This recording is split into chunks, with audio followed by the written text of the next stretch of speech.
Bueno, bien, buenas tardes para todos. Vamos dando inicio a este webinar del día de hoy, 25 de mayo, de algunas personitas que están conectadas.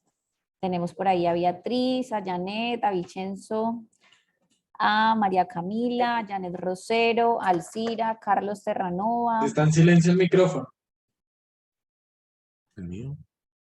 El mío no me escuchan. ¿Me escuchan bien, cierto? Sí. Sí, perfecto. Vale. Bueno, entonces bienvenidos a todos en esta tarde del día de hoy. Vamos a dar una esperita mientras más personas se siguen conectando e iniciamos entonces con nuestro webinar.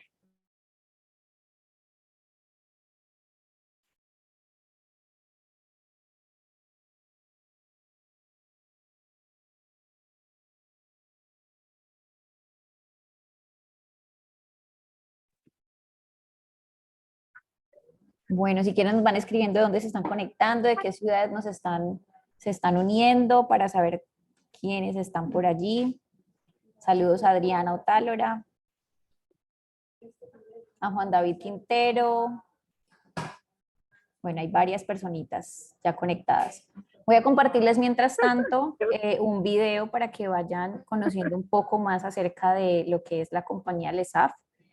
Para los que no nos conocen, LESAF es una compañía de origen francés, es una empresa familiar con más de 170 años en el mercado mundial. Estamos aquí en Colombia hace 15 años, muy felices pues de estar aquí acompañando a todo el territorio colombiano. Veo que hay muchas personitas que no tienen activo el tema del audio, entonces de pronto si Beatriz nos ayudas allí a ponerles que por favor deben activar el audio cuando ingresen, porfa, para que se puedan conectar y puedan escucharnos. Entonces, como les decía, pues LESAF es una compañía francesa, ya llevamos 15 años aquí en el mercado mundial. Y bueno, les voy a pasar para que conozcan un poco más de nosotros algunas cifras para que vean, pues digamos, la dimensión que tiene el grupo LESAF como tal.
Bueno, entonces ahí vieron unas cifras acerca pues del grupo. Pues obviamente somos una compañía con un récord pues bastante amplio. El día de hoy pues estamos celebrando el hecho de poder estar aquí con ustedes, celebrando nuestro webinar número 27. Esta vez vamos a tener pues un enfoque mucho más hacia la mirada de un emprendedor. Tenemos un speaker súper importante el día de hoy. Y bueno, les pido a todas las personitas que se están conectando que por favor pongan sus micrófonos en silencio para que no pues interfieran. Recuerden que esto va a quedar grabado, vamos a poner también el link por YouTube, así que pues es información que no se van a perder como tal. Entonces, LESAF Colombia y Ecuador en esta tarde de hoy les da la bienvenida. Como les decía, nuestro webinar número 27, ya llevamos pues un récord bastante grande. Es para nosotros un placer estar aquí. Damos un saludo también muy especial para la Academia Culinaria Santiago de Guayaquil, la Escuela Gastronómica de Occidente, también a todos los estudiantes de la Escuela EGO que están súper conectados con nosotros, al SENA, Confandi, al CESDE, a Gato Dumas, también los estudiantes de allí estamos aportando también al tema de su capacitación. Y por supuesto a toda nuestra red VIP que siempre pues están muy conectados con nosotros. Entonces, pues nada, vamos a dar inicio a nuestro webinar. El speaker, como les dije que teníamos el día de hoy, se llama Juan Manuel Martínez. Él tiene más de 21 años de experiencia trabajando con todo lo que tiene que ver con la cadena de trigo de pan, gerencia también la organización Más, es una compañía harinera para los que de pronto no lo conocen. Adicional a eso, pues también es dueño y socio fundador de la panadería Artesa. Él nos va a contar ahorita pues como un poquito más acerca de todo lo que está haciendo como compañía y bueno, lo tenemos aquí pues como invitado. También un punto de referencia de Juan Manuel es que ha escrito uno de los libros que ha tenido también mucho renombre, que se llama Pan, Sabor y Tradición. Lo escribió con su amigo Didier Rosada, el cual también este libro pues fue premiado por el Goldman Cookbook Award.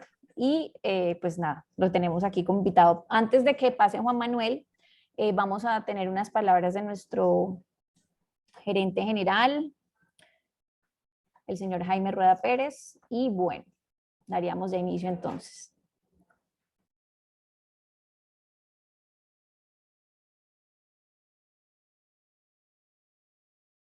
Bueno, ha tenido aquí una falla técnica y no se va a poder conectar, entonces Juan Manuel, sin más preámbulos para que tú, pues nada, nos des aquí también tus palabras de bienvenida. Bueno, lo primero es agradecerle a Lesafre por la confianza y por haberme invitado a esta charla y a todos los que se están conectando al final del día o al final de una jornada y estén cansados y estén queriendo escucharme. Entonces agradezco por parte y parte.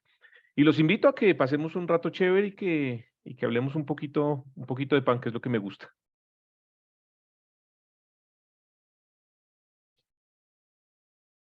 Tú me dices si puedo ya. Sí, Juanma, dime si ya puedes compartir. Listo, ¿ya ven mi pantalla? Sí, ahí la estamos viendo perfecto. Listo. Bueno, yo voy a hablar de algo que... Ay, aquí me faltó algo. Ahí es. Mi presentación es Panificando lo Imposible. Hablar de pan, uno se podría extender y hablar de muchas cosas que pasan en el mundo del pan. El mundo del pan es muy extenso y uno podría tratar temas por todos lados. Pero al final, todo se trata de hacer pan. La panadería es un negocio, la panadería uno lo tiene que pensar como empresa. Pero esta empresa arranca, o la base es la panadería, panificar. Pero hay que tener en cuenta que el hacer pan es lo que todos tenemos que hacer, es lo obligatorio. Es obligatorio que tú hagas pan, que yo haga pan, si tenemos panadería. Y eso nos obliga a mirar el mundo. Entonces, lo primero que tenemos que entender es que la panadería es un negocio regional, pero está conectada con el mercado global. Y creo que todo lo vivimos cuando pasó la cuarentena. Cuando pasó la cuarentena, empezamos a ver cómo nuestra vida enloqueció porque había productos que no se podían conseguir. Había barcos que estaban detenidos en ciertas partes, la cadena logística estalló. Este mapa, si ustedes pueden ver aquí, es entre más naranja este es donde más trigo se produce. Y el mundo se alimenta de 5 países a nivel de trigo. Pero si nosotros miramos todo el comercio mundial, los países funcionamos de esa forma, nosotros nos alimentamos del mundo. Entonces, tenemos que estar pendientes de lo que pasa en el mundo para entender qué va a pasar en nuestro mercado mañana. La ventaja que nosotros tenemos es que en Colombia no nacen las tendencias, en Colombia no nacen los cambios. Si nosotros paramos bien las orejas, miramos el mundo, leemos, estamos en internet, seguimos ciertas personas, vamos a encontrar qué es lo que está pasando. Y tenemos que ver esto, la panadería. El negocio de hacer pan ha cambiado a lo largo de los años. La primera foto que ven al lado derecho, esa persona que está echando harina, que puede parecer un poco cómica porque está solo en pantaloneta y alguna persona podría pensar que es mentira, que es montaje. Y es una foto real. En Europa o en los países que tienen estaciones, en el momento de mucho calor, el panadero podía trabajar de esa forma, como lo están viendo en la foto, o sea, 0 BPM. Y eso es algo relativamente moderna de esa foto. Después nosotros vemos en la parte de arriba a la izquierda esas panaderías que se han convertido en sitios boutique que tienen el centro de producción que lo podemos ver. Antes podíamos encontrar que las panaderías se escondían en la panadería. Hoy la panadería es parte del mobiliario, parte del ambiente. La panadería se acercó al consumidor, ya no solo es el pan es lo obligatorio, lo que les digo, el hacer pan es obligatorio, todos los tenemos que hacer. Pero la forma como lo mostramos, la forma como lo hacemos, la forma como lo vivimos, difiere de unos a otros. La última foto es una foto que tomé de un video que hice. Y si ustedes ven esa maquinita que parece una pulidora, es una máquina que hace los cortes de los panes. Entonces, es un robot, pues realmente son 4 robots que están cortando el pan antes de entrar a un horno de piso de forma automática. O sea, alimentado todo por robots. Entonces, si se dan cuenta, la panadería no ha cambiado dentro de las panaderías y ha cambiado dentro de la panadería y ha cambiado hacia afuera de la panadería. Entonces, estamos en una dinámica que no se queda quieta y hay que ponerle atención. Ahora, empecemos a mirar por el mundo y viajemos un poquito por el mundo. Y es esos retos a los que nos vamos a enfrentar como panaderos. Y cuando les digo como panaderos, no es el reto que yo puedo decir que yo soy un panadero artesano, que estoy en mi taller y yo hago unos pancitos con todo el amor del mundo y a mí nada me afecta porque yo estoy haciendo producción local y me importa lo local. No, aquí hablamos es que todo está conectado. Tenemos un gran problema en el mundo que es el cambio climático. Justo la semana pasada estaba recorriendo unos cultivos de trigo en Estados Unidos, estaba en algo que se llama el Wheat Tour, para evidenciar el estado el estado de la cosecha. Y en este estado de la cosecha podía evidenciar lo que está pasando con el cambio climático. El efecto del niño todavía no ha entrado en forma, estamos saliendo de la niña, y ya se empieza a ver cómo el rendimiento de la cosecha viene mermado. Están hablando de una cosecha que en los últimos 20, 25 años no había sido tan baja y es totalmente efecto del cambio climático. Entonces es una realidad que lo vivimos. Les digo trigo porque es lo que yo más veo, pero va a pasar con la mayoría de materias primas que nosotros tenemos que vienen del campo. El campo nos alimenta muchas de las cosas que nosotros hacemos, muchos de los productos que nosotros tenemos. Siguiente reto grande, la población está creciendo. Y aquí es algo que en mi caso particular yo lo trabajo mucho. Y es que yo veo una ciudad como Bogotá, que tiene un poquito más de 8 millones de habitantes. Es más, el mundo el año pasado, creo que si no estoy mal, en noviembre llegó a 8 billones de habitantes. Está creciendo de una forma muy acelerada. Las personas hay que alimentarlas. Y cuando hablamos de alimentos, todo tipo de alimentos. A nosotros nos interesa el pan. Entonces hay que alimentar más personas. Y la mayor cantidad de personas trae retos. Entonces, el tener más gente genera un reto. Ya lo vimos, el mundo un solo proveedor. Eso es algo que lo tenemos que tener claro, que pensar que nosotros no podemos ser supernacionalistas, podemos tener, si queremos una persona que nos lidere, que hable de soberanía alimentaria, eso es imposible, no hay ningún país en el mundo. Juanma, te quedaste sin micrófono. Ahí, Ahí ya, listo, perfecto. listo. Podemos tener un líder que nos diga que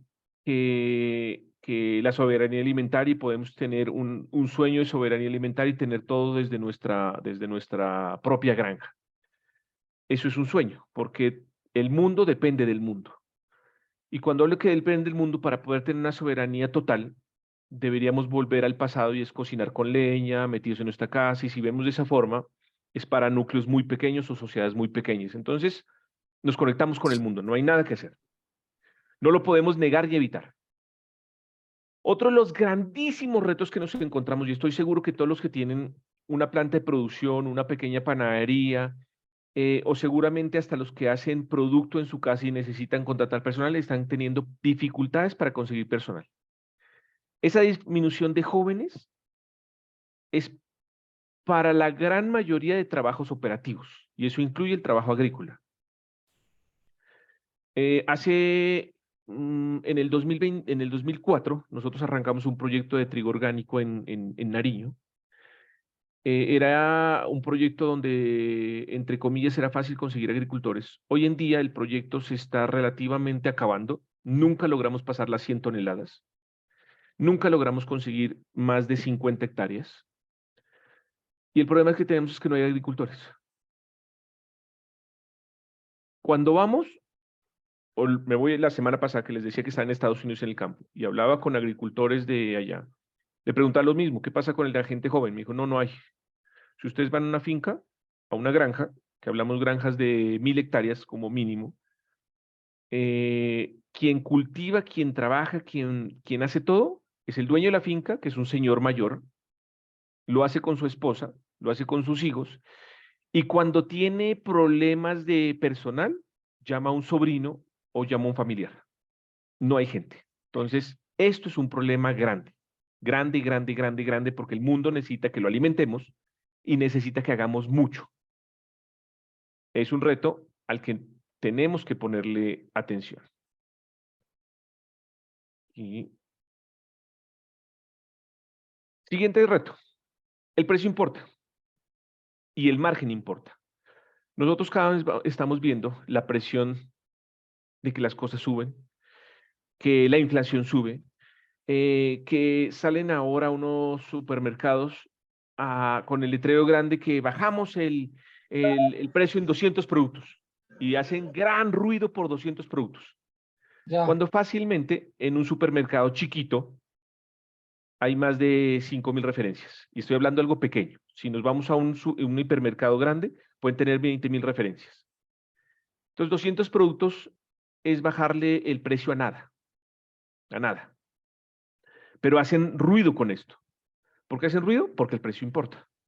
Pero ahora, y aquí es algo que hay que meter en esa conversación, el margen también importa. Una panadería que no es rentable está destinada a desaparecer. Entonces es importante que lo tengamos claro.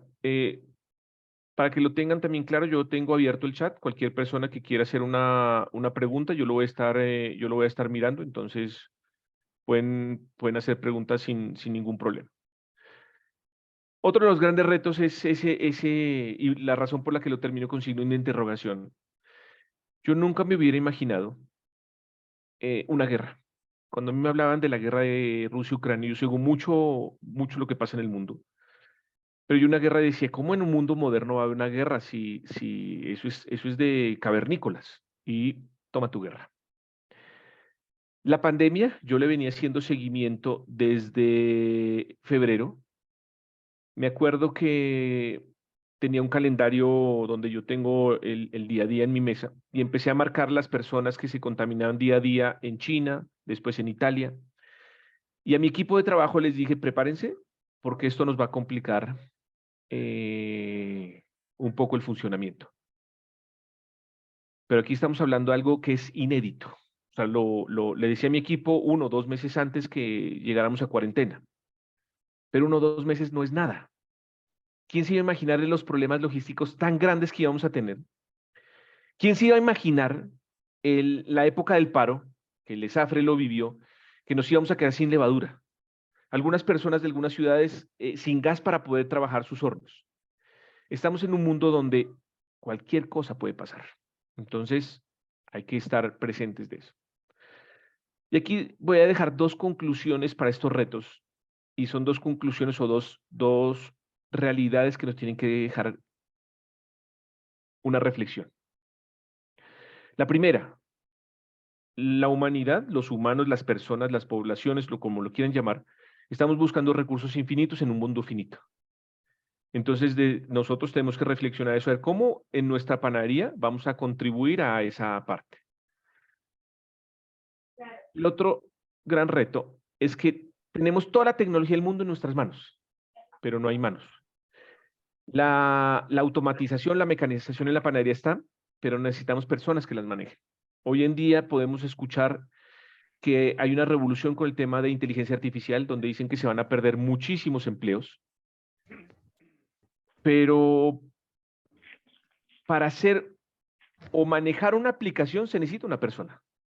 Entonces, se dan cuenta, ahí está toda la tecnología del mundo, pero no hay manos.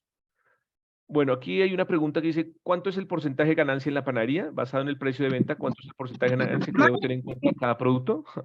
Esa pregunta está chévere.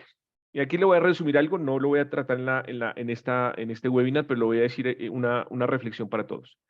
Separen el costo del precio. El costo es saber cuánto me cuesta mi pan. El precio es el precio que lo vendo. El precio, y métanse esto en la cabeza súper fuerte, debe ser el más alto que yo pueda vender. Repito, el más alto, y aquí va en grande, que pueda vender. Si le suben el precio muy arriba y no lo venden, no era. Es el precio más alto el que pueda vender. Y en margen, les voy a poner esto. La panadería tiene que dejarles por lo menos lo mismo que les dejaría otro negocio. Y en este momento yo me voy a un banco y abro un CDT y me paga el 15% anual. ¿Eso qué significa? Rascándome la barriga, haciendo nada, viendo televisión. Significa que mi panadería debería dejar más del 15%. Y después del 15% de pagar todo, nóminas, impuestos, arriendos, servicios, todo. Entonces, es para responder esa pregunta. Ahora sí vamos con nuestro tema más grande. Ya teniendo esos retos, nosotros tenemos que empezar a prepararnos para planificar lo que sea. Y lo que sea me refiero que nosotros, por nuestra ubicación, por nuestra tradición, hemos molido muchos trigos de alta proteína que vienen del norte. Eso quiere decir Canadá y Estados Unidos. En Colombia, en los años 80, nosotros recibíamos y teníamos harinas prácticamente de alta proteína. Por los precios, por las circunstancias, por la competencia, la proteína ha ido bajando. Y las harinas de hoy en día son muy diferentes a lo que teníamos hace 15 años. Han bajado la proteína, han bajado la fuerza. Ya no tenemos bromato de potasio. El bromato de potasio era una bomba que cualquier persona podía hacer pan. Y cuando entramos a eso, nos encontramos con problemas. Pero la harina de hoy, hace 15 años, eso no es un reto grande. Cuando quitamos el bromato de potasio y nos enfrentamos a eso, hay un reto, pero tampoco un reto grande. Aquí hablamos de retos realmente grandes. Hablamos que no se consiga en este momento trigo de media proteína en Estados Unidos, no se consigue porque está completamente caro. Ya está llegando a Colombia trigo ucraniano. Está muy barato el trigo ucraniano y ruso. ¿Por qué? Porque no se puede, porque ellos no pueden vender a todos lados, entonces están sacándolo a precio de feria y se vende. Pero la dificultad es que estos trigos son difíciles de panificar. Si alguien quiere soñar y sembrar trigo a nivel local y hacer pan, eso es un reto grande porque es de muy poca proteína, de muy baja fuerza, muy tenaz. Ahí es cuando estamos hablando de panificar lo imposible. Las micotoxinas y todo lo que la normatividad colombiana nos protege de esos trigos que no entren, que es lo que pasa con trigos locales, que es difícil que nos protejan de eso, hace que en algún futuro vamos a tener que recibir trigos más complicados de limpiar en el molino, más complicados de panificar, y nosotros tenemos que aprender a hacerlo.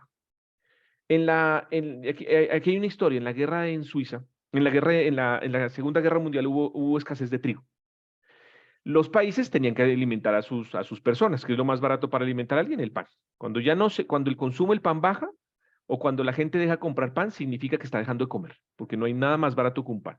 Me pueden decir que las arepas son más baratas, pero realmente no son más baratas porque tienen que tener un proceso adicional en la casa. Entonces no hay nada más barato que un pan. Como había necesidad de consumir pan y vender pan, empezaron a hacer pan con, iba a decir alimentos no tradicionales, pero es que se abrió tanto que abrieron a no alimentos. Entonces empezaron a hacer panes con harina de rábano, ahí hacían panes con harinas de otros cereales como cebada, hacían panes con harinas de leguminosas, etcétera, etcétera.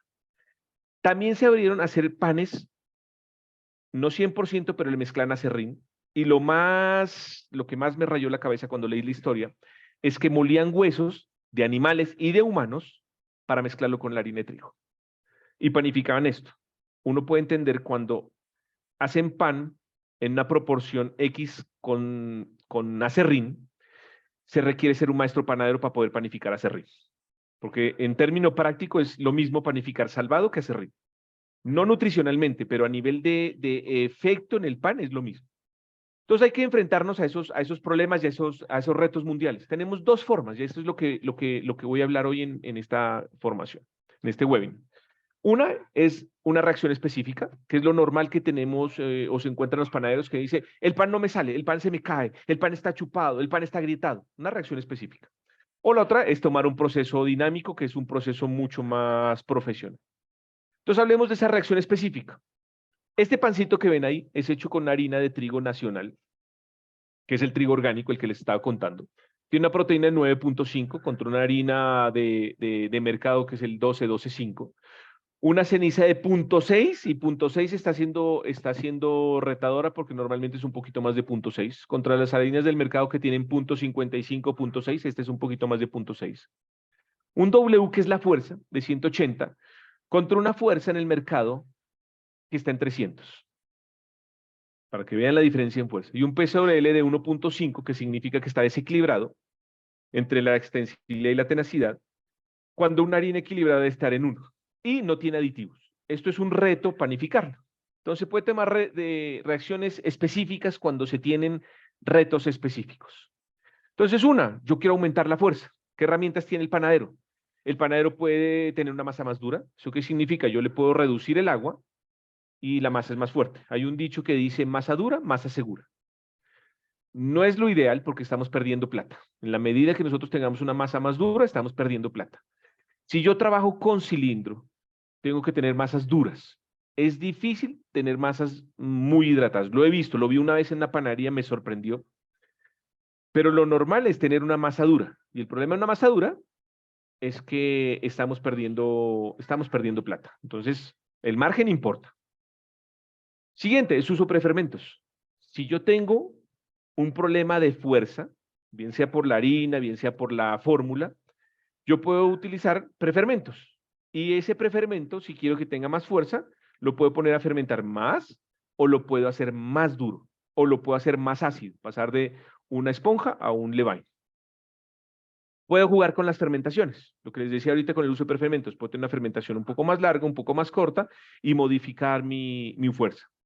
O también puedo hacer ajustes en el formato. Si yo tengo un pan que formo más apretado, le voy a dar más fuerza a mi masa. Tengan cuidado aquí porque muchas veces pensamos que la fuerza nunca es suficiente y queremos lo más fuerte de lo más fuerte de lo más fuerte. Pero me he encontrado con quejas de panaderos que me dice, esta harina le falta fuerza. La pregunta, ¿por qué le hace falta fuerza? Me dice, ¿por qué no crece? Y cuando uno va a ver no crece es porque tiene exceso de fuerza.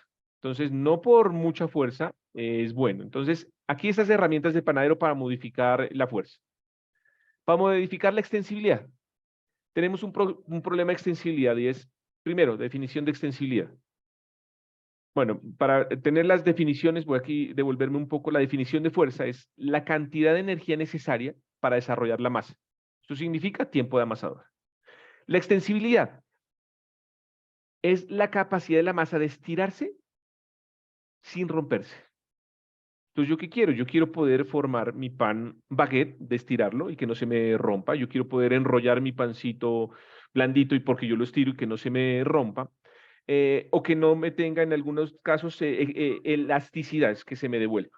Entonces, ¿cómo hago para modificar esto en el proceso? ¿Qué herramientas tengo como panadero? La primera, hacer una autólisis, que es coger la harina de la fórmula, el agua de la fórmula, mezclarlo y dejarlo descansar de 10 a 30 minutos. Yo he visto autólisis hasta de 24 horas, para mí no es lo más conveniente, pero en panadería a veces se desborda la teoría sobre la práctica. Entonces, una autólisis de 15, 30 minutos, máximo una hora, puede ayudar a la masa a dar esa extensibilidad que queremos. Si nuestro baguette se está quedando, nuestras masas laminadas se están quedando, una autólisis puede funcionar. Siguiente, la dureza de la masa. Como vimos en la anterior, entre más agua, más dura. Pero más dura significa también que va a ser más tenaz. Tenaz es que la masa es difícil de estirar, no se deja, crea una resistencia. Lo que yo puedo hacer es aumentar la hidratación y eso también nos ayuda en el margen. Siguiente herramienta panadera es dar un descanso. Si yo estoy formando mi baguette, ¿yo qué puedo hacer? Puedo formar el baguette, digamos que lo vamos a llevar a 40 centímetros. Vamos más largo, 50 centímetros. Yo tengo mi pan preformado de 15 centímetros, 20 centímetros, lo estiro en la primera, 35 centímetros, lo dejo descansar formando otras barras. Durante 5 o 10 minutos, después lo vuelvo a tomar y vuelvo a formar. Ese descanso me va a permitir darle extensibilidad a la masa. Siguiente herramienta con la que podemos encontrarnos es con los problemas de absorción. Si nosotros tenemos problemas de absorción, lo que vamos a hacer es una doble hidratación. Esta técnica es una técnica que nació por error en Italia, cuando un panadero estaba haciendo un pan y se le fue una cantidad de agua adicional. Y él, para no perder la masa, siguió el proceso. Algunos dicen que era para que no lo castigaran, hay un montón de historias. Pero lo importante es que él siguió con la masa. Cuando se dio cuenta, al final del proceso, el pan salió. Y a raíz de eso salieron panes como la ciabatta o la focaccia. Esta técnica no es exclusivamente para panes italianos, sino que se puede utilizar en cualquier tipo de pan. Si yo tengo un pan blandito, que estamos hablando con 20, 25, 30% de materia grasa, que tiene un 10, 12% de azúcar, yo podría aumentar su absorción haciendo la doble hidratación. Hidrato la masa con un porcentaje, no sé, digamos que le estoy echando la masa un 20%. Hago mi masa normal, con un poquito menos, puede ser de ese 20%, digamos un 18%, o si no, hagámoslo con ese 20% para hacer el proceso normal que se está haciendo. Y cuando la masa ya está a punto de desarrollarse, la paso a primera velocidad y voy adicionando un poquito de agua de poquito en poquito, hasta donde me dé. Esto va a ayudar a que tome más absorción, nos ayuda al margen. Entonces, si tenemos problemas de absorción, esta técnica puede funcionar. Y lo que les digo, no necesariamente es una técnica para unos tipos de panes. Ahora, la siguiente herramienta son los procesos dinámicos. Y aquí quiero ser un poco más, ¿cuál será la palabra? Más enfático, porque los procesos dinámicos son los que nosotros deberíamos trabajar en nuestra panadería. Si ustedes se dan cuenta, pues normalmente muchas personas me escriben por Instagram o por algún lado haciéndome alguna pregunta de panadería. Normalmente es cuando ya tienen el agua al cuello o cuando tienen un problema grave. Y de la forma que hacen las preguntas o con lo que muestran, ¿qué están buscando? Están buscando la solución. Están buscando la palabra mágica. Están buscando el genio de la lámpara. Entonces salen problemas, es que mi pan tiene un hueco por abajo, mi pan tiene burbujas, mi pan se agrietó, la cáscara se revienta, mi pan no crece, mi pan crece mucho, mi pan.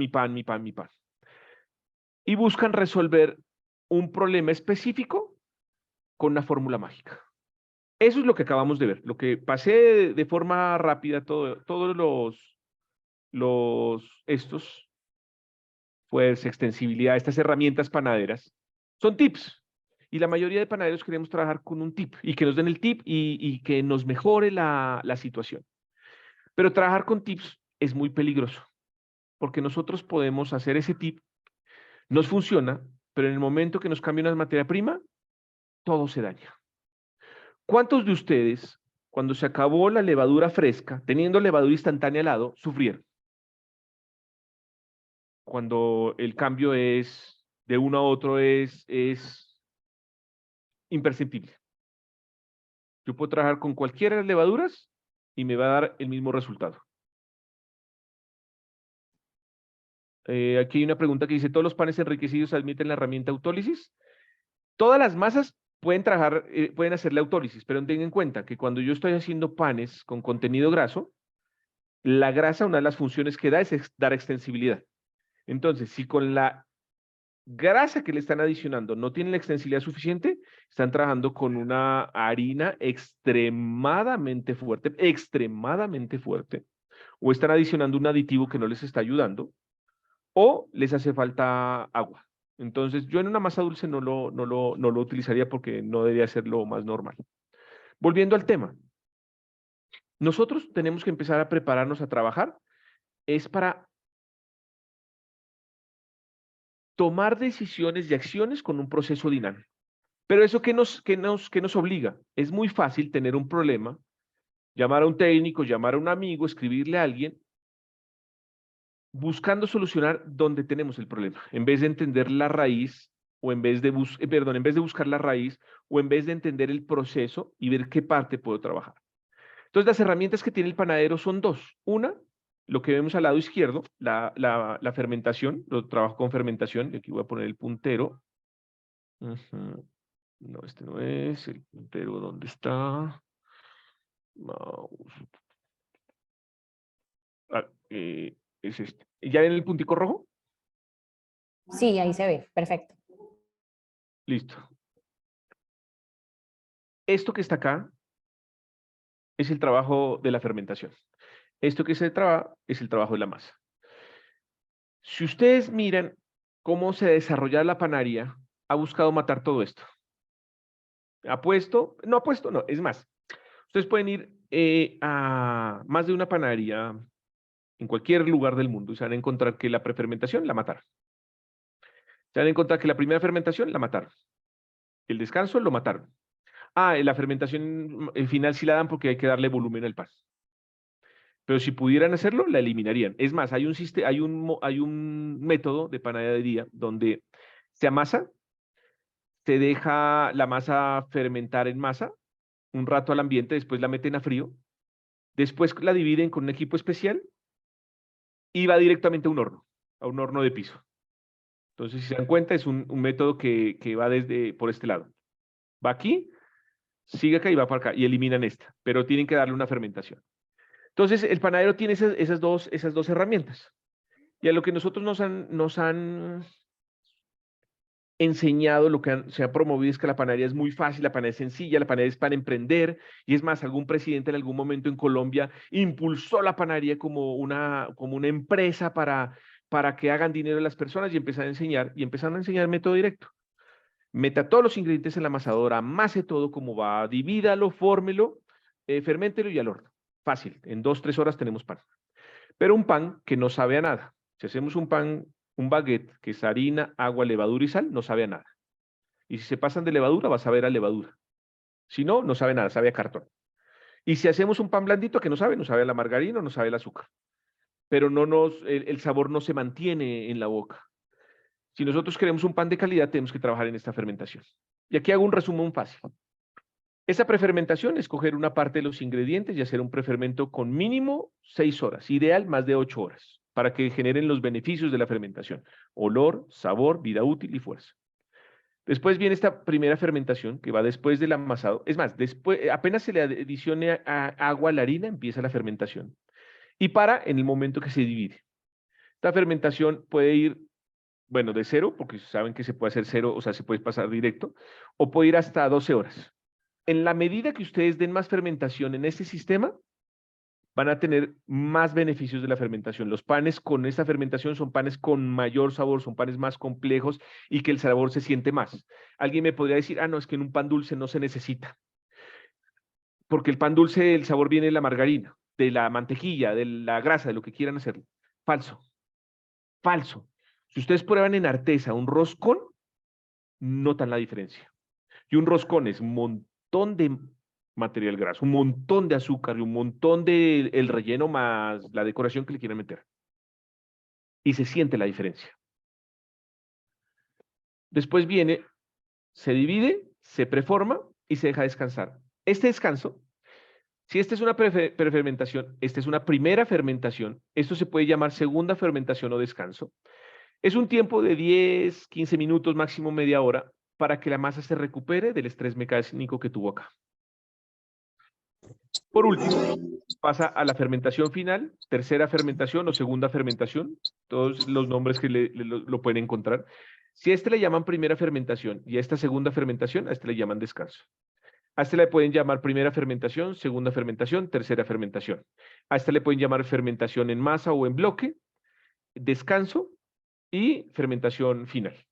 Entonces, da lo mismo. Esta fermentación de acá, lo único que busca es lograr el volumen final de la masa. Si ustedes se dan cuenta aquí, los beneficios de la fermentación a medida que avanzan se van desvaneciendo.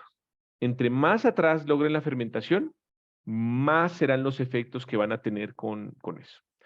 Y también puede usarlo en las herramientas del trabajo con la masa, porque si yo quiero fuerza, si yo quiero modificar la extensibilidad de masa, si yo quiero lograr algún efecto, yo lo puedo hacer en estas partes. Si yo soy de las personas que divide mi pan, yo tengo mi masa, lo saqué y lo voy a pesar, y cuando va a ser un trocito de pan, hago 18 pedacitos para completar mi pan, estoy maltratando mi pan. Si yo tengo una técnica adecuada y lo logro en 2 o 3 pedazos como máximo, yo voy a darle tengo una mejor práctica de panificación y voy a lograr un pan con mejor volumen y apariencia al final. Entonces, si se dan cuenta, tenemos estos dos caminos que hay que aprenderlo. Entonces, ¿cómo arrancamos? Primero, lo primero. ¿Qué es lo que tiene el panadero? Hay que ordenar la planta. Y segundo, identificar las etapas. ¿Por qué lo difiero? Y vean a esto. Ahí esa foto que están viendo ahí es una foto de 1914 en la Primera Guerra Mundial. Esto es un campo es un campo de, ¿cómo se llama esto? De soldados alemanes. Ahora, para que tengan una idea, y esto es para rayarles la cabeza, porque estoy seguro que más de una persona que está aquí entró al seminario porque yo soy panadero artesanal, promuevo lo artesanal, pero yo promuevo lo de volumen, toneladas. ¿Cuál es la razón? Porque hay un mundo que está creciendo y hay que alimentarlo. Y esta fotico me gusta, es por eso. El ejército alemán era un ejército que se habla que podía ser de 13 millones de soldados. ¿Ustedes creen que van a alimentar 13 millones de soldados con un hornito y una persona amasando bolitas? Esto es un ejército de gente haciendo montones de panes, montones de panes. Entonces la panera artesanal sí se puede hacer en volumen, pero se necesita ser organizado, identificar las etapas. Ahí tenemos una pregunta, Juanma. Que dice, ¿qué tipo ¿Qué de tipo de prefermento puedo prefermento? usar? Listo, entonces, la primera fermentación, y aquí me voy a devolver, esta primera fermentación lleva los ingredientes que adicionó acá en la masa. Voy a quitar aquí que tengo este coso que me estorba. Allá. Lo que hice la masa, si yo la masa la hice con Polish, o la hice con esponja, o la hice con una masa madre, un levain, va para la primera fermentación, hice independiente. Lo que yo le eché a mi amasadora y lo que amasó va para la primera fermentación. La primera fermentación es la masa que sale de la amasadora y se deja descansar antes de dividir. Es la primera fermentación o fermentación en bloque. Entonces, volviendo aquí al tema, lo primero, ordenar la planta es que todo tiene que tener un puesto. Yo no puedo tener los cuchillos por toda la planta, las cuchillas de cortar el pan por cualquier lado de la planta, todo tiene un orden. Las escobas, las tablas, las bandejas, los carritos escabiladeros, etcétera, etcétera. Todo tiene un orden. Siguiente, no importa el tamaño de la panadería, hay que identificar las etapas. Les voy a poner un ejemplo. Yo hice alguna vez una asesoría en una panadería en Guatemala. Esta panadería, cuando yo era una panadería pequeña, y el proceso, la panadería estaba ordenada, estaba limpia, pero el proceso estaba desorganizado. ¿Eso qué significa? Cuando llegamos a la etapa de pesar los ingredientes, entonces estaba una mesa como pues pequeña, tenía una sola mesa y en esa mesa hacía de todo. Pero venga, identifique las etapas. Una cosa es pesar, otra cosa es formar. Entonces, cuando yo voy a pesar, ¿qué necesito? Necesito mi balanza, necesito mis ingredientes, necesito los ingredientes para pesar los ingredientes, necesito mi fórmula. Entonces, en el momento de pesar, yo tengo las herramientas que necesito para pesar. Yo en ese momento no necesito una cuchilla para cortar el pan. Entonces, no debe aparecer. Siguiente etapa. Yo voy a formar. Si yo voy a formar, yo ya no necesito la balanza, yo ya no necesito los ingredientes, yo no necesito cucharas dosificadoras. Entonces, en ese momento, la mesa tiene que tener los ingredientes o los elementos para yo poder decorar, para poder formar y decorar o cortar las masas. Entonces, identifique las etapas. Eso les va a ayudar a organizar la planta. Bueno, acá tenemos otra Dos preguntas. Ajá. que es un pan integral de grano entero con un adecuado proceso podría alcanzar el mismo volumen y esponjosidad de un pan blanco o necesariamente tendrá características diferentes. Si los dos se hacen con buenas prácticas de panificación, van a tener volúmenes diferentes. Si yo hago un pan blanco con método directo y malas prácticas de panificación y al lado tengo un pan de grano entero, no 100% grano entero porque 100% grano entero nunca va a salir igual. pero sí con un porcentaje importante, probablemente sean iguales. Pero es porque yo estoy haciendo malas prácticas contra buenas prácticas. Entonces, para tenerlo en cuenta que las buenas prácticas de panificación ayudan a tener un mejor producto, un producto más esponjoso, un producto más aireado, un producto con una mejor miga, un producto con una miga más firme, etcétera, etcétera. Pero en términos generales, si todo se hace bien, van a tener características diferentes. También por el tema de los ingredientes, ¿no? Un pan blanco, si tiene margarina y el pan de grano entero no, pues ya ahí de arrancada ya la diferencia se nota. En la primera fermentación, ¿la levadura en una receta normal debe bajar? Sí. Si yo voy a dar fermentación en masa, el tiempo de levadura baja. Tengan en cuenta algo acá, porque muchas personas creen que cuando yo trabajo prefermentos, hay que bajar la cantidad de levadura. No, el prefermento no disminuye levadura. Yo lo que hago es que, hagamos un ejemplo práctico. Yo hago 1 kilo de masa, no es real, pero es para que lo tengan el ejemplo fácil.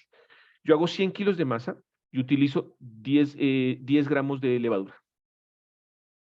Cuando hago prefermento, yo utilizo 20 kilos de harina y cojo de esos 10 gramos de levadura, 2 gramos para los 20 kilos y los otros 8 los dejo para el resto. A la final voy a tener los mismos 10 gramos. Cuando hago fermentación en masa, yo sí tengo que bajarlo, porque ¿qué estoy haciendo ahí? Yo necesito que la actividad de fermentación sea más lenta, porque si no la masa se va a inflar. Y a mí no me interesa que la masa se fermente y se crezca. A mí me interesa que desarrolle los beneficios de la fermentación: olor, sabor, vida útil y fuerza. Listo, vamos con la siguiente. Aquí ya empezamos con el proceso. Entonces aquí quiero hacer una similitud de una panadería, entre panaderías antiguas y modernas.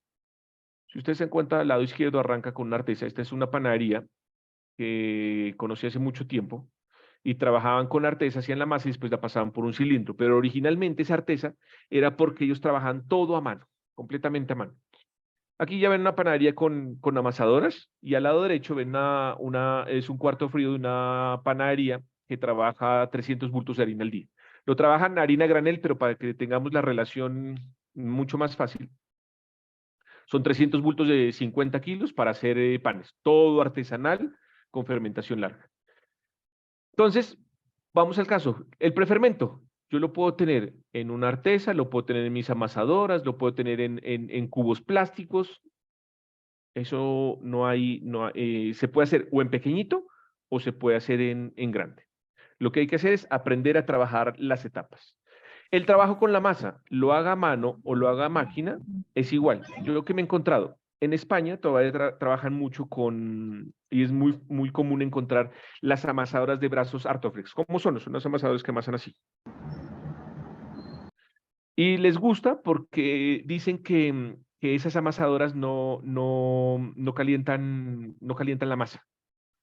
Y yo digo, no calientan la masa, pero yo tengo una amasadora, la última amasadora que compramos en Artes es de 250 kilos y es mucho más gentil que la primera amasadora que compré para mi primera panadería, que es de 20 kilos.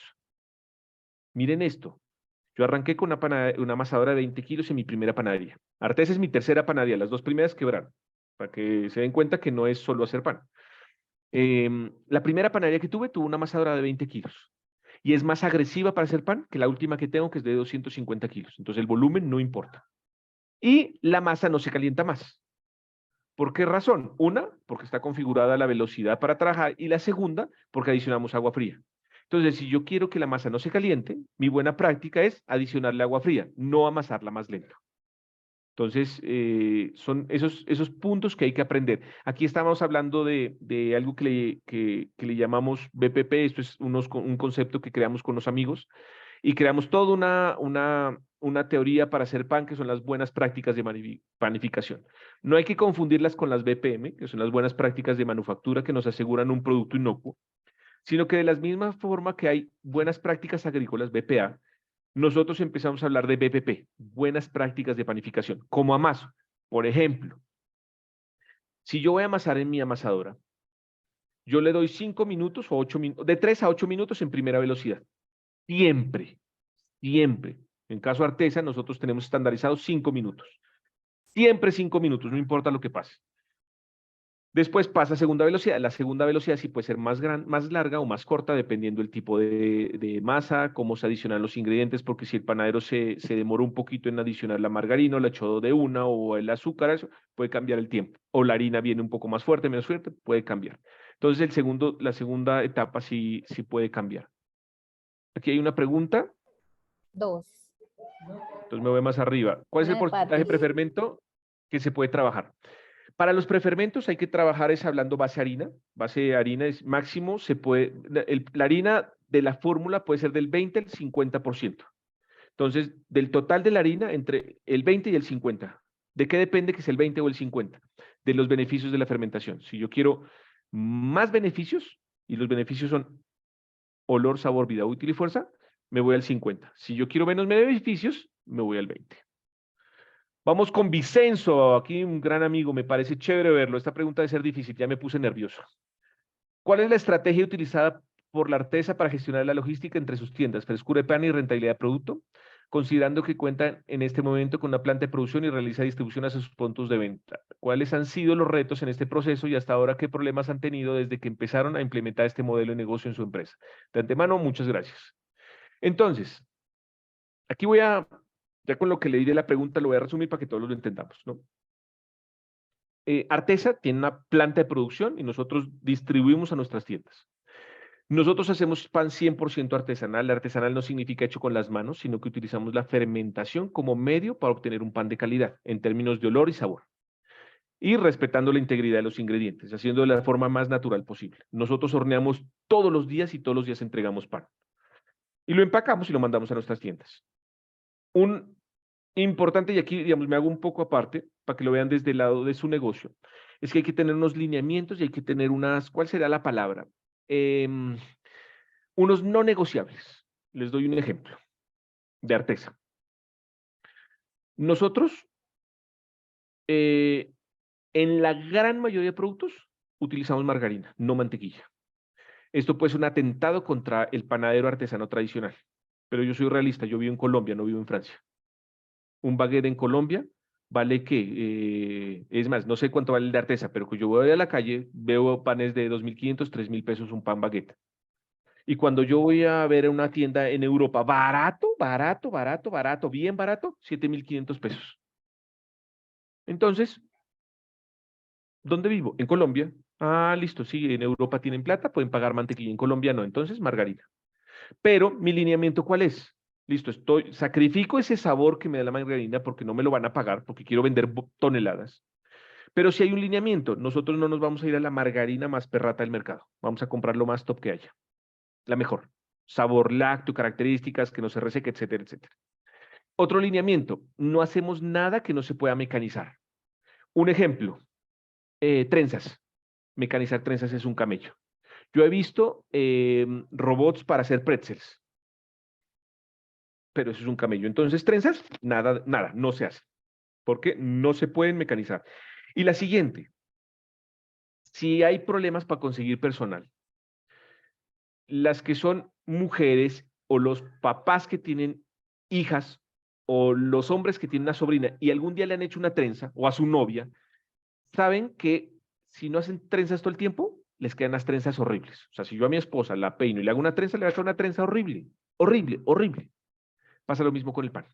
Se necesita práctica, práctica, práctica, práctica. Y nosotros somos conscientes de la rotación. Entonces, contratar a una persona y que tenga práctica se necesita tiempo. ¿Qué pasa si en ese tiempo no se desarrolla? Entonces, nuestros procesos son muy simples para tener productos que se puedan replicar día a día. Entonces, ya hay unos no negociables para la calidad del producto. El tema, lo que nombraba o lo que preguntaba Vicenzo, tema frescura. Nosotros vamos con panes frescos, les voy a poner un ejemplo. La frescura son dos cosas. Y aquí me voy más. La vida útil son dos cosas, dureza y hongos. Entonces, yo puedo trabajar los hongos con la limpieza de la planta y con la acidez de la masa. Entonces, puedo adicionar a masa madre y así que dure mucho tiempo. Pero la frescura no. La frescura se logra o con mantequilla, margarina, con materia grasa, o con polvos mágicos, con algún emulsificante suavidad. Entonces, si yo soy lo más libre de aditivos, de microingredientes, pero utilizo masa madre, yo voy a tener un pan que dure mucho, pero se va a resecar. Entonces, si yo hago la prueba que cojo un pan y lo doblo, al primer día se dobla y no se revienta, pero al paso del tiempo se va reventando. Hay un momento que nosotros decimos, ya no va con vida útil. No tiene la suavidad que nosotros queremos. Ah, no le ha salido hongo, sí, pero no tiene la suavidad.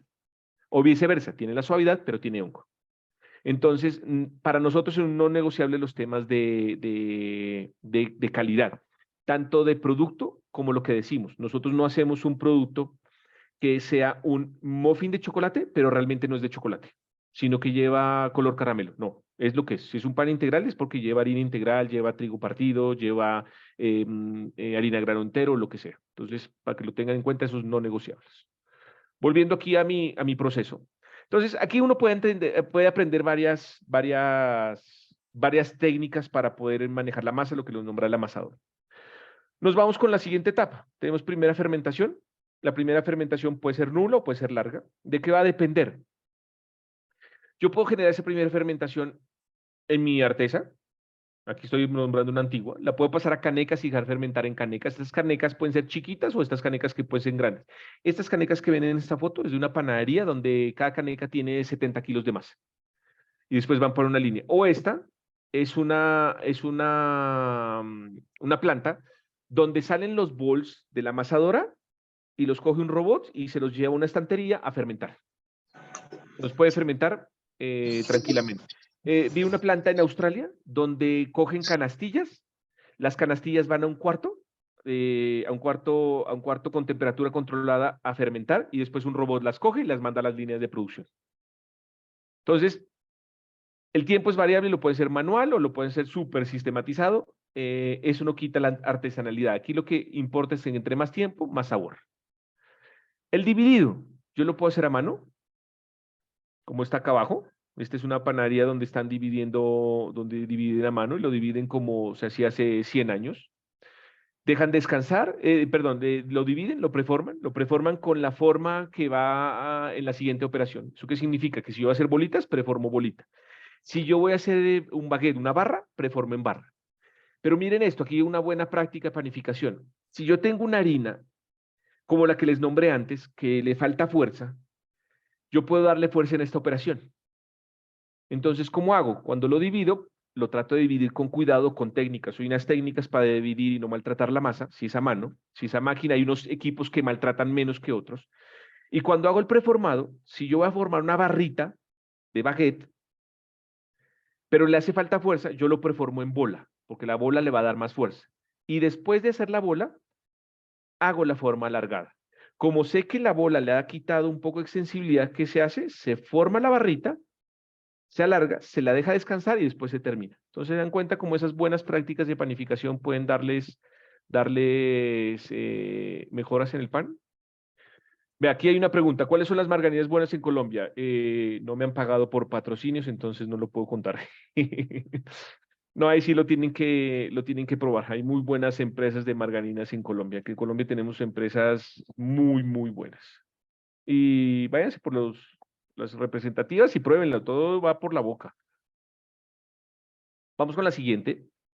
La siguiente, después de que nosotros hemos dividido y preformado el pan, lo ponemos a descansar. Ese descanso, como lo nombré antes, de 10 a 30 minutos. Ahí lo que es dejar que el pan no se reseque para terminar de formarlo.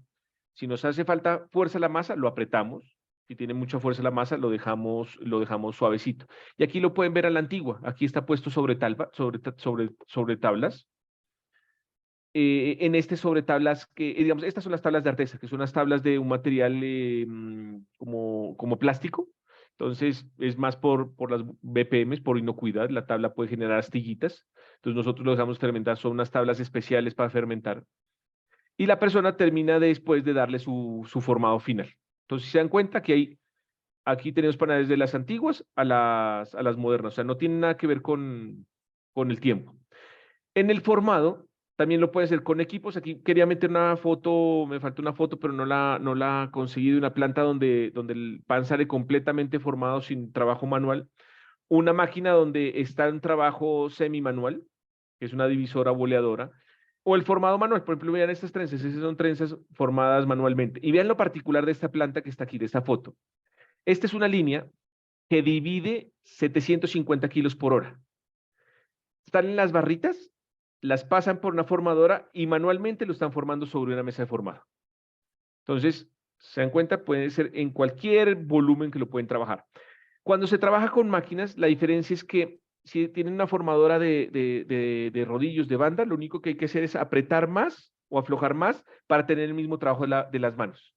Lo importante aquí, y es a lo que voy, este proceso tiene muchos detalles y es lo que hay que estudiar, lo que hay que aprenderse para tomar decisiones acertadas en un ambiente de producción. Si yo quiero darle más fuerza, más extensibilidad, menos extensibilidad, si yo quiero mejorar un problema pasado, que lo ideal es que en panadería nosotros desde el principio tenemos que ir mejorando hacia adelante. Si yo la embarré ya en el formado, en el amasado, no esperen arreglarlo en el formado. Un sobreamasado o una falta de fermentación no se puede arreglar en el formado. O van a arreglarlo, pero no va a ser lo mismo. Entonces, hay que tenerlo en cuenta. Después de nosotros formarlo, va a tener el paso de fermentación final. Esa fermentación final pueden llevarla en frío, pueden llevarla en cuarto de crecimiento, se va a dar. Uno puede fermentar, es más, en Colombia tienen un pan que se llama el pan dormido, donde lo dejan toda la noche. Y ese se puede dejar en ambiente, siempre y cuando no sea muy caliente. Se puede dejar en un cuarto frío para que fermente toda la noche en frío y al día siguiente se hornee. O se puede poner en un cuarto de crecimiento. ¿Eso cuánto puede durar? Se puede fermentar. Es más, aquí me voy desde 0 minutos. No, sí, desde 0 minutos. El método que yo les decía que dividen y de un al horno, hasta 12 horas, más o menos, que fermenta toda la noche. Ya hay equipos donde se puede meter el pan en una cámara de fermentación controlada, la regulan, entra a la cámara, baja la temperatura y se programa para que cuando llegue el panadero suba la temperatura y esté listo. Para mí no es tan necesario porque yo podría tener un cuarto frío y con eso manejarlo, pero se necesita un poquito más de expertise. El otro lo que hace es facilitarlo. Y por último va el horneo, que en horneo podríamos tener dos tipos de hornos, los hornos de convección y los hornos de piso. Los hornos de piso son como los hornos de leña. Por ejemplo, ese pancito que ven ahí es horneado en horno de piso, en horno de leña, y le están limpiando la base con un trapo. El del lado derecho es horneado en horno de piso, pero en horno de piso moderno. ¿Y qué difiere un horneo en uno u otro horno? Yo puedo hornear un pan de corteza en horno de piso o en horno rotativo. Obviamente va a tener una que otra característica diferente, pero si yo conozco mis equipos, conozco lo que estoy buscando, si quiero lograr esa misma corteza que me da el horno de piso en el horno rotatorio, seguramente la mejor alternativa será arrancar con una temperatura muy alta, después bajarla, adicionarle más vapor del normal y en los últimos minutos de horneo abrir el horno y dejar que se reseque la corteza y lograré un producto similar. Si se dan cuenta, aquí estoy dando tips generales, pero estoy hablando de todo el proceso y en todo el proceso hay muchas alternativas que se pueden tomar. Si yo quiero una mejor corteza, seguramente pueda hacer un trabajo con el tipo de prefermento, con la cantidad de agua. Si yo quiero mejorar mi miga, puedo hacer algo con la cantidad de agua, puedo hacer algo con el amasado, puedo hacer algo con la fermentación. Pero lo importante es que hablemos que el proceso es continuo, es uno solo y tenemos que aprenderlo completo. Listo, ya repito ahorita los tiempos de fermentación y hago un resumen de esto. Entonces, si quieren, vámonos acá, en este. Los tiempos de fermentación. Si nosotros hablamos de prefermentos, el tiempo de fermentación mínimo 6 horas, pero yo lo iría a un mínimo de 8 horas para tener los beneficios, a un máximo de 36. ¿De qué depende? Entre más baja la temperatura, más tiempo va a durar. Nosotros en Arteza, ¿qué hacemos? Hacemos los prefermentos, los dejamos fermentar por 4 horas y después de esas 4 horas van al cuarto frío. De esa forma, nosotros vamos a tener hasta 36 horas para poderlos utilizar. Como nosotros hacemos los panes sobre pedido, entonces no sabemos cuánto prefermento necesitamos exacto. Hacemos una programación, hacemos un estimado, pero puede sobrar. Entonces ese sobrante nos sirve para el día siguiente. Entonces, para que lo tengan en cuenta el tiempo. En tema de primera fermentación, la primera fermentación puede ser de 0 hasta 12 horas. Tengan en cuenta que si lo hacen prolongado, lo ideal es un cuarto frío, porque de lo contrario la fermentación se puede acelerar. Yo la fermentación la puedo controlar en la primera fermentación es modificando la cantidad de levadura y de sal, si hablamos en la primera fermentación. Para una esponja, una receta estándar, 100 de harina, 60 de agua, 0.2 de sal, 0.1 de levadura. Si quiero que fermente un poquito más rápido, le subo a la levadura un 0.2. Si quiero que fermente más lento porque estoy en un sitio muy caliente, le subo a la sal a 0.5, a 0.8, al 2%, a lo mismo que tenga la fórmula. Pero tengan en cuenta que las modificaciones que hagan en el prefermento las tienen que hacer en la masa final. La primera fermentación, de 0 minutos hasta... aquí también se puede llevar hasta 12 horas en frío. Pero también hay que tener en cuenta que en la medida que va aumentando la fermentación, la masa se vuelve más sensible. El descanso es de 0 minutos a 30 minutos. Importante, tanto en la prefermentación como en la primera fermentación como el descanso, la masa no se tiene que expandir. En la medida que se expanda ahí, que se fermente, o sea, que se produzca CO2, se les va a complicar el proceso. Ahí necesitamos los beneficios de la fermentación. Con eso que digo, que la actividad de fermentación tiene que ser regulada por la sal, la levadura, la cantidad de agua, la temperatura, para que genere fermentación más no volumen. El volumen tiene que estar en la fermentación final, en esta. Ahí es donde esta fermentación, el objetivo es dar volumen.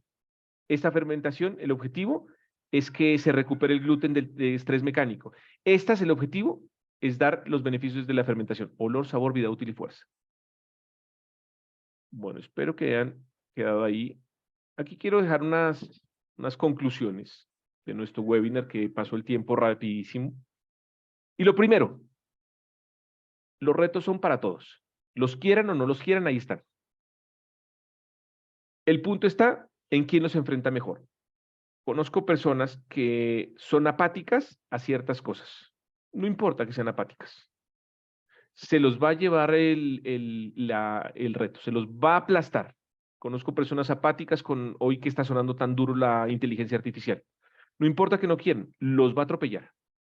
El mundo llega. Les pongo un caso fácil, cercano. Mi papá, el celular era de botoncito y él siempre buscó botoncito. Yo en algún momento le decía, papá, pásate a teclado táctil. No, no, no, no, no, no. Pues llegó un momento que le tocó, ya no se conseguía de teclado. Entonces, con los retos es eso, los retos están. Y yo nombré algunos, los más grandes, hay más retos. Entonces, importante tenerlos claros y ver cómo se van a enfrentar. Segundo punto clarísimo, el mercado de la panadería es cada día más y más y más competitivo. Les voy a poner un ejemplo aquí para que lo vean. Cuando nosotros nos vamos a los países trigueros, en teoría se puede sembrar pan en cualquier parte del mundo, pero hay países como Colombia donde no es rentable, donde la luminosidad no está bien, no da la proteína que es, el trópico no es el lugar ideal, entonces lo que siembran acá ni es bueno ni es rentable, entonces no vale la pena. Entonces nosotros vamos y vemos que son 10 países los que alimentan el mundo. 10. Eso significa que en 3 meses yo podría ir a esos países y conocer su sistema de funcionamiento. Nos vamos a molinos. Más o menos en Latinoamérica hay un poco menos de 500 molinos. Eso significaría que, no sé, en 3 años, 2, 3 años, no, en 3 años de 3 a 5 años podría recorrer todos los molinos y hacerme una idea de cómo funciona la molinería en Latinoamérica. Pero teniendo en cuenta que el 80% de la harina que se produce en Latinoamérica es con tecnología de punta. O sea que en un año larguito recorrería esos molinos que venden la harina que alimenta a Latinoamérica. Si nos vamos al número de panaderías, en Latinoamérica hay alrededor de 3.000 panaderías. Hablemos de la ciudad que conozco que más panaderías tiene, Río de Janeiro, 17.000 panaderías. ¿Cuánto tiempo necesito para conocer las 17.000 panarias? No me alcanza el tiempo. Entonces, ¿se dan cuenta? Está muy atomizado. Y está muy atomizado, y eso que está muy atomizado hace que se vuelva más competitivo porque lo normal, y es lo que pasó en el trigo, lo que pasó en los molinos, se empiezan a concentrar. La industria se empieza a volver más grande. Y para ser más grande es porque necesita ser más eficiente. Cuando uno habla de estas máquinas de división grandotas, la maquinita más pequeña es de 700, 800 kilos por hora. Entonces, y 800 kilos por hora es un montón de masa. Artesa es grande, pero hacemos 3 toneladas al día máximo. No máximo, no, es un poquito más, pero más o menos estamos por 3 toneladas. Es bastante. Pero para una máquina, vamos a trabajar 3 o 4 horas con la máquina, no es rentable tener la máquina. Entonces, ¿se dan cuenta los volúmenes del mundo? Y si hablamos de máquinas industriales, o sea, máquinas de tipo Bimbo, eso ya hablamos de 4 o 5 toneladas por hora. Entonces, el mercado se vuelve cada vez más competitivo, entonces hay que estar ahí. Yo puedo hacer o mucho pan para que la rentabilidad me funcione por el volumen, o puedo hacer poco pan, pero tengo que venderlo más costoso. Entonces hay que pensar en esa relación. La tercera gran realidad, siempre hay alguien haciendo un esfuerzo adicional. Si usted no quiere, no se preocupe. La competencia no va a pasar a jalarle la mano. La competencia, si acaso, lo mira. Y si tiene tiempo, le va a decir, hola, chao. Entonces, esto es algo que yo doy muchas clases, le contesto a muchas personas, pero hay personas que son flojas. No quieren hacer un esfuerzo adicional para hacer el cálculo de los prefermentos. No quieren hacer un esfuerzo adicional para organizar su panadería. Si visita mi panadería, que con el Safre va a haber un tour y les voy a mostrar, la disciplina es militar. Disciplina militar. Porque es la única forma si uno quiere mejorar. Y por último, la ignorancia no es una excusa. Yo no nací aprendiendo pan. Yo no fui a una escuela formal de panadería. Yo tuve la fortuna de conocer a uno de los mejores panaderos del mundo. Y en vez de gastarme la plata en formación de panadería, porque lo que hay es cocina, y a mí no me gusta cocinar, soy mal marido, viajé con él. ¿Qué hacía? Lo que me pidieran.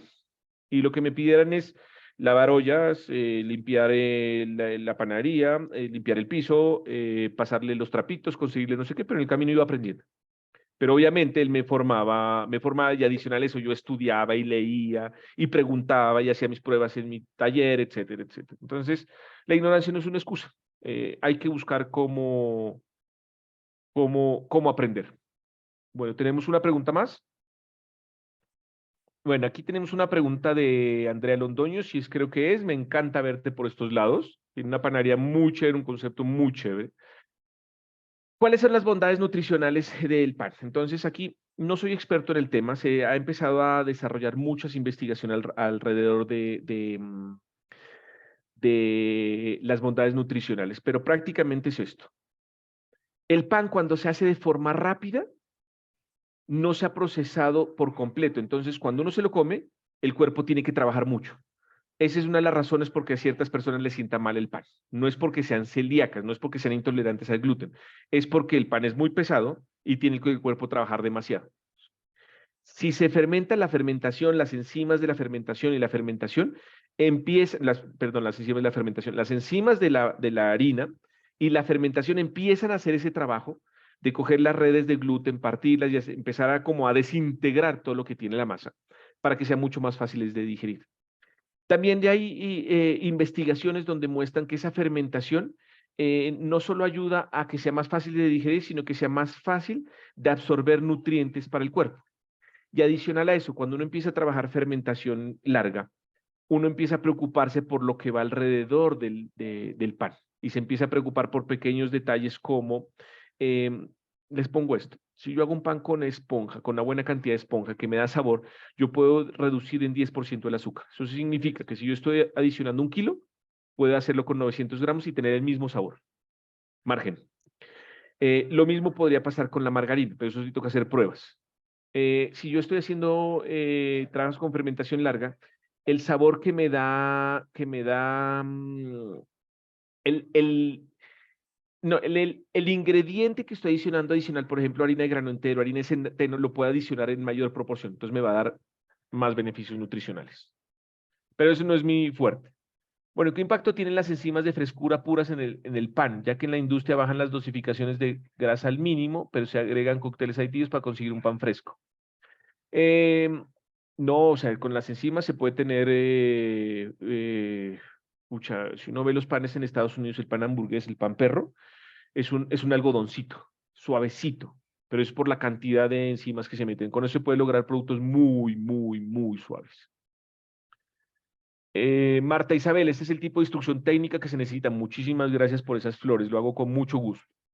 Porque para recetas está Internet de acuerdo, además de miles de libros que igual no funcionan sin conocimiento de procesos y mucha práctica. Ah, pero no has leído Pan, Sabor y Tradición, mi libro. Muchas gracias, Juan Manuel, por compartir además de la técnica, su enfoque profesional. Muchas gracias por eso. Bueno, gracias, gracias, gracias a todos los que están escribiendo.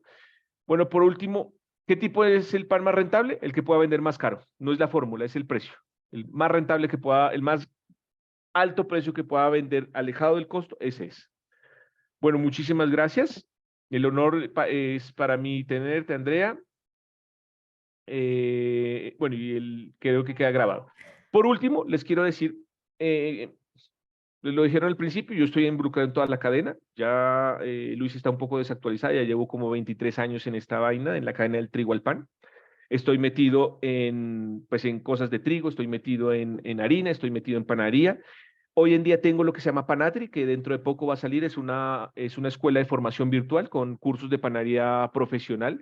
No es recetario, yo no quiero hacer recetarios, yo no quiero enseñar a hacer un baguette, yo no quiero enseñar a hacer un panetón. Para eso está Instagram gratis o muchas fórmulas o videos o YouTube. Panatri es una escuela para enseñar lo que estoy enseñando hoy, teoría, para enseñar la tecnología del pan.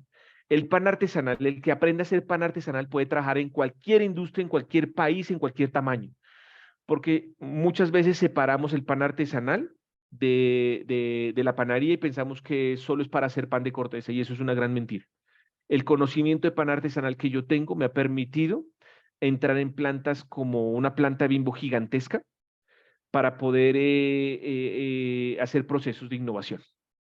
Es más, me han contactado para hacer unos trabajos en industrias de panadería en el mundo gigantes, pero es por el conocimiento artesanal que me permite hacerlo todo. Entonces, los invito a que sigan aprendiendo de pan como los enseñé. Es el proceso completo, dediquen todo el proceso, no particular, no busquen el tip, sino busquen el proceso. ¿Qué piensa de los cursos que dictan los extranjeros súper caros? Que son súper caros. También pienso que son súper caros. Ahí tengo una particularidad, es que, pero tengan en cuenta una cosa, si el enfoque y las recomendaciones o pensamientos que den las personas depende de lo que hacen. Son muy chéveres para ver productos, pero yo soy clarísimo que vivo en Colombia.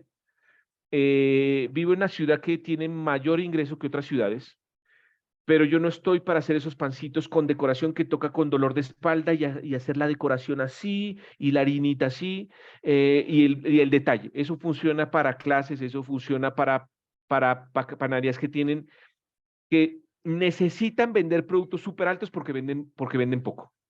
Los dos modelos funcionan. Si yo tengo una panadería chiquita, venda y venda caro.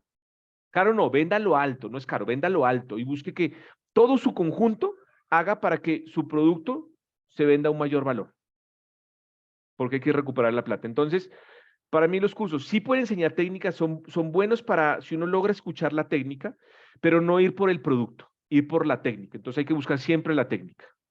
Para mí primero es la técnica, después la velocidad.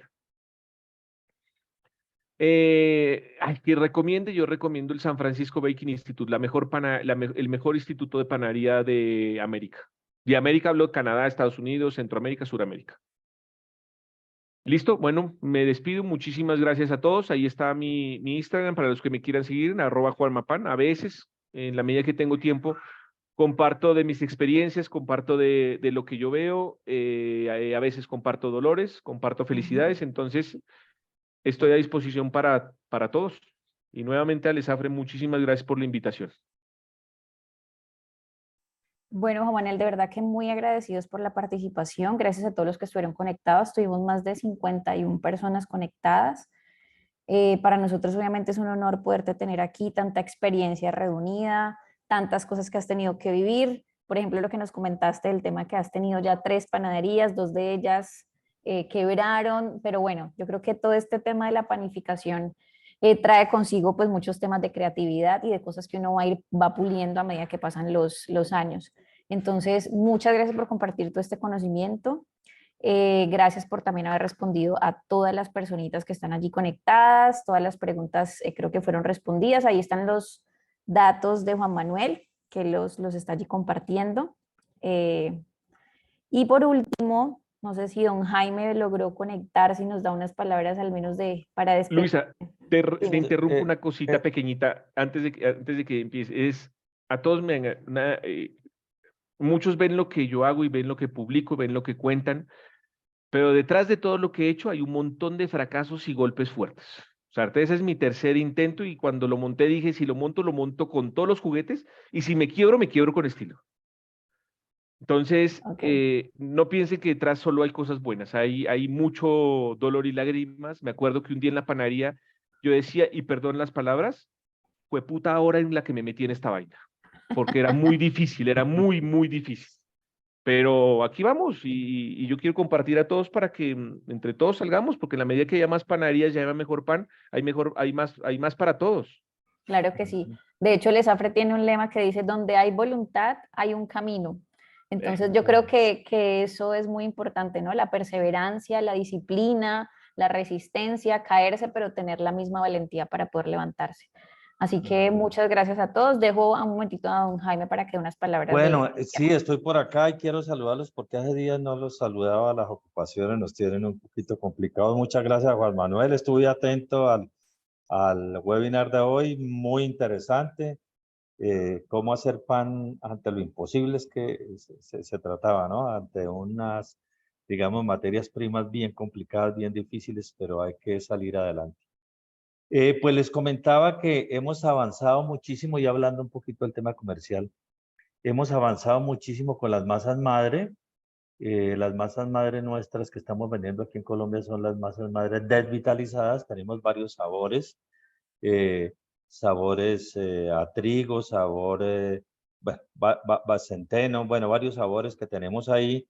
Hemos avanzado sobre todo en las cadenas de autoservicios, en las grandes superficies y en algunas panaderías en cadena también. Les recomiendo que pues ustedes hagan también un intento a ver, yo creo que ese es en parte el futuro del consumo de pan aquí en Colombia, darle sabor a través de las masas madre. Y en este caso las desvitalizadas, que son de muy fácil uso. Por el otro lado, pues quiero decirles que seguimos aquí con todos los jueves, el último jueves de cada mes. Pretendemos pues seguir adelante. Hoy la asistencia no fue tan voluminosa, pero esperamos de que sigamos. Tengo un sueño a ver cuándo podemos conectar 400, 500 personas en vivo y en directo, sería muy bueno. Este es otro servicio del Baking Center, que como les comentaba es la unidad de capacitación del ESAFRE. Tenemos pues más de 55 Baking Center a nivel mundial. Estamos en eso y seguiremos comprometidos con la capacitación. Ok, muchas gracias, muy amables. Gracias, Juan Manuel.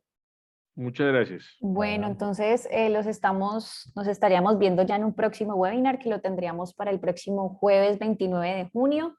No se lo pierdan, ahí también en la pantalla les estoy compartiendo, estamos de celebración, la marca SAF Instant, que es una de las marcas de levadura instantánea más antiguas del mundo, está cumpliendo años, sus 50 años, así que vamos a estar ahí lanzando un par de concursos o desafíos o challenge que lo llama el grupo, para que todos ustedes estén ahí muy conectados y puedan participar. Gracias Juan Manuel nuevamente y bueno, nos estamos viendo entonces en un próximo webinar. Recuerden que queda grabado, pasamos el link por el grupo de VIP, el de WhatsApp que tenemos y pues ahí estaremos compartiendo toda la información. Muchas gracias a todos. Bueno, chao, muchas gracias. Chao.